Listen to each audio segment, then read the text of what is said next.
My mom was a good friend of Martha Moore. Martha Moore was the first special ed director for Cobb County Schools in North Georgia, well, north of Atlanta, in Large County north of Atlanta. And Martha had a couple of special ed classes. This was 1964, 65 maybe, that year.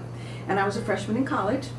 And my mom said, "You've got to see this." So spring break, I came home and I saw what Martha was doing. And when I went back as a sophomore, I was already in special ed. The University of Georgia had a special program for us. There were, I think, 14 of us in that class that went all the way through with Dr. Frances Scott, who was an amazing, amazing woman.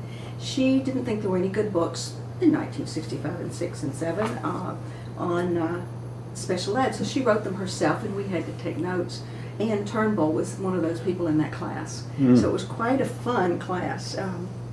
Then of course I went to teach with Martha Moore in Cobb County as a special ed teacher.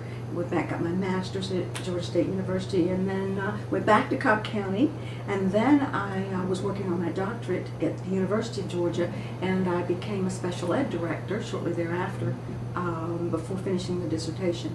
And I was a special ed director for five school districts in Northeast Georgia and a shared services organization. Then I moved to Muskogee, which was at the time the second largest county, where I was LDBD consultant and in charge of implementing the Education for All Handicap Act, which was fabulous fun.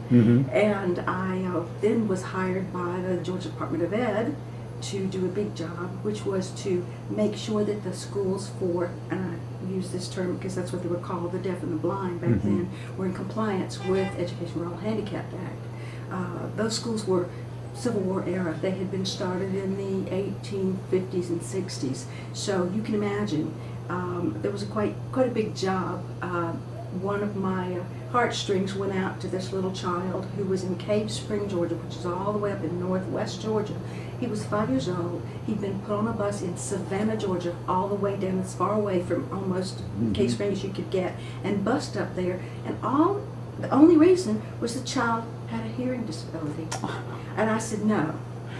And of all things, that county it was a large county. They could have afforded services, so we fixed that. And we definitely tried to make those schools a lot more conscientious about what they were doing, but it also required making the local school districts more responsible for the students that they were loving to bus off and never seeing again. A lot of people have that story, but that, it was a wonderful thing.